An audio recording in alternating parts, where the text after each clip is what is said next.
Bonjour Jessica. Bonjour Juan. Un œil sur les réseaux. Vous avez passé la semaine à scruter X, Instagram, TikTok, Facebook. Et cette semaine, c'est un concert qui enflamme les réseaux sociaux depuis maintenant 2 semaines en Côte d'Ivoire. Tout a commencé le 12 septembre dernier quand Sidiki Diabaté, l'un des artistes maliens les plus populaires de sa génération, annonce sur sa page Facebook un grand concert à Abidjan au stade Félix Houphouët-Boigny. Alors jusque-là, rien à signaler, sauf que sur sa publication, il précise que cet événement sera en hommage à Alassane Ouattara, le président ivoirien candidat à un 4e mandat, et qu'il aura lieu le 18 octobre, soit exactement une semaine avant la présidentielle en Côte d'Ivoire, dans un climat électoral déjà tendu. Et la réaction des internautes ivoiriens ne s'est pas fait attendre. Nombreux ont appelé au boycott du concert. Ils accusent Sidiki Diabaté de déguiser un meeting politique en événement culturel, et le fait qu'il soit malien est perçu comme une forme d'ingérence dans les affaires politiques ivoiriennes.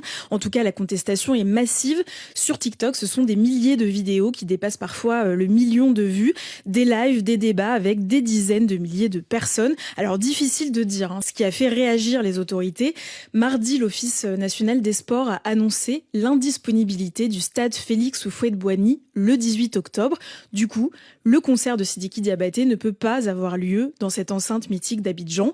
En tout cas, à l'heure qu'il est, il n'y a pas d'annulation officielle, mais depuis hier, les billets ne sont plus disponibles sur le site de revente Ticketmaster. Ah oui, en tout cas, 16 000 billets avaient déjà été vendus. Sidiki Diabaté a réagi sur les réseaux sociaux en publiant sur sa page Facebook un communiqué de son label DMC Records, promettant évidemment de tenir le public informé.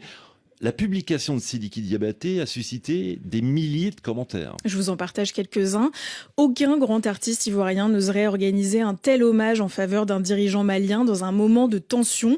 La musique devrait unir, tu as choisi de diviser. Cet internaute qui va encore plus loin, c'est de l'ingérence dans les affaires internes de la Côte d'Ivoire.